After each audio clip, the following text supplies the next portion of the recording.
Hey everyone, Regal Reviews here. It's time for my The Good Doctor recap. So to recap on tonight's episode, there was a little bit of confusion with one of the patients. One of them came in and was having some issues. She had this bag attached to her, and we find that she isn't getting her drugs. And when they actually find out that she's stealing somebody's identity, that this person, Lucy, is wondering why she hasn't been able to get her prescriptions from the pharmacy. And they thought this girl, whose name is actually Beatrice, was lying, but she never actually took the drugs from the pharmacy. It was the other lady. Apparently, she's been telling doctors that she's had shingles all these years, but she actually has a drug problem that nobody surprisingly caught on to. And the other lady, Beatrice, was actually really sad. She had to choose premiums over tuition, being her son's college tuition, and she couldn't, I guess, afford care that she needed, and her organs started to shut down, and she actually did die. So it was actually really sad. There was some talk with Morgan and Claire. There's been some conflict between them too.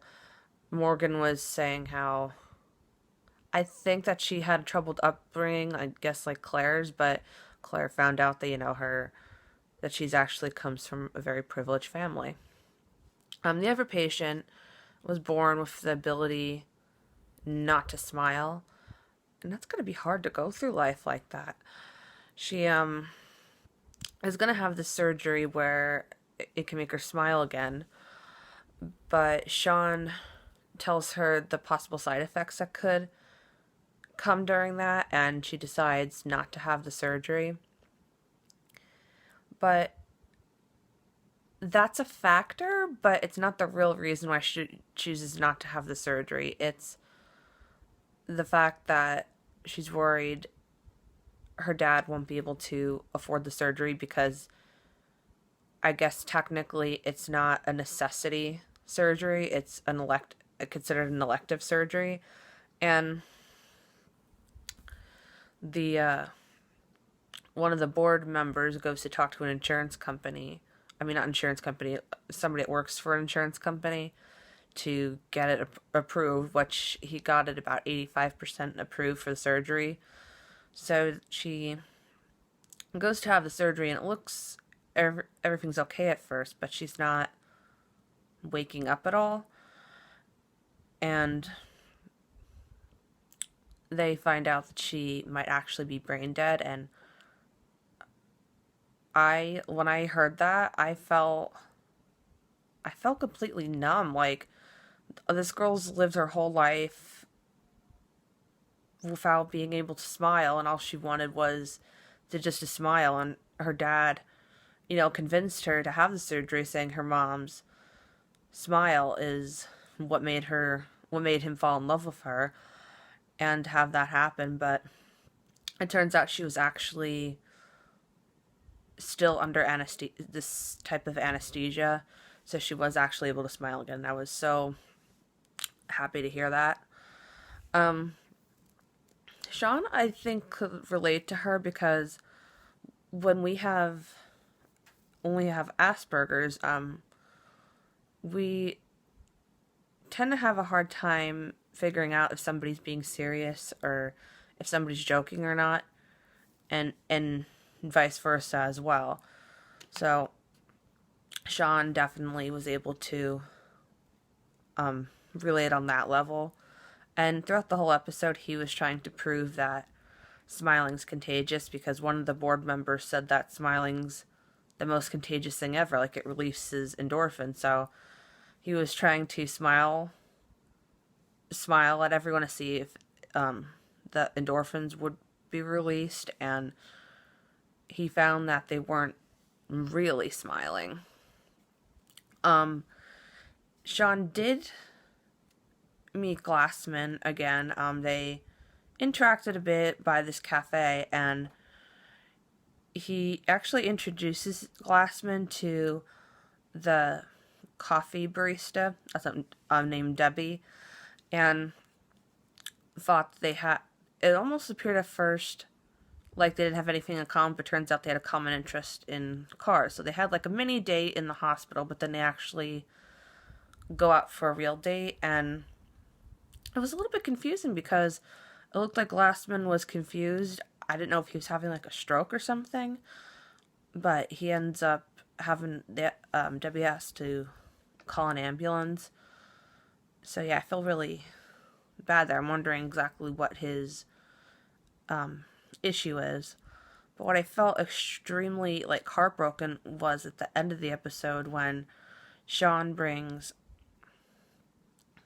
pizza to his neighbor Kenny, and I guess they were supposed to have a pizza night. I missed like the first minute of the episode. Kenny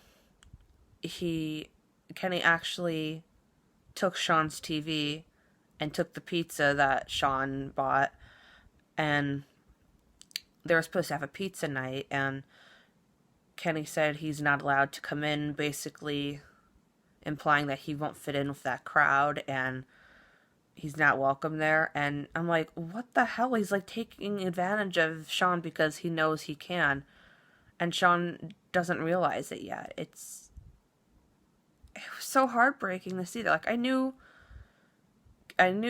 as soon as Kenny came on he was not to be trusted. And Dr. Park was definitely right about him, about the running when he ran the background checks. So I'm hoping someone will help Sean out, or Sean will realize he's taking advantage of him and hopefully get his TV back. And also, hopefully gets kicked. I'm hoping he gets kicked out of there.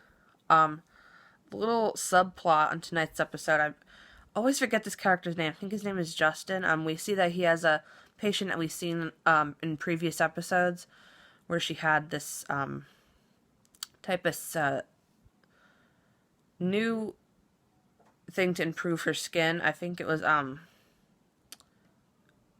type of scale foil. I'm not sure, but he's starting to have feelings for her, and vice versa. She's starting to have feelings for him, but doctor-patient rules is that doctors can't date a patient. But he's also wondering if she really likes him, or she's feeling, she's at a vulnerable moment and is just her way of saying thanks, you know. So he actually talks to Sean, which he was looking to talk to somebody else at first, but Sean said, I'm a person, you can talk to me. And he ends up talking to him, and he gives him some good advice that Leah actually gave him. I think we all could agree we miss Leah at this point. That he should take an absent day, and he does give the patient to Sean, and he takes a sick day and is going to have a date with her. So Sean gives really good advice, and as we can see from this episode, he's a great matchmaker. And I definitely see, Sean asserting himself more. He actually told one of the board members, like, do you feel bad that you told this family that this surgery was almost no risk, but actually it was? Like, I see him taking a stand and speaking up more, and I think that's totally great, because that's something that people with Asperger's struggle with. Next week's episode is the season finale, and it looks like we know what's wrong with Glassman. He actually has a brain tumor, and he's struggling with the fact that he's dying, so I'm guessing that other board member who wanted the president of the hospital job, he's going to get it now. And it looks like Sean's having a hard time accepting it. I mean, that's what they were implying, but I think it's the other way around as well. I think that Glassman's more having a hard time accepting that. I mean, I think anybody in that situation would have a hard time accepting you have an inoperable brain tumor. So yeah, it's definitely going to be an epic season finale. I'm guessing it'll be a real tearjerker. So if you're watching, definitely have tissues ready. So I hope you enjoyed tonight's The Good Doctor. If you guys want to check out The Good Doctor, it is on Mondays, 8 p.m. on ABC. Until next time, stay regal.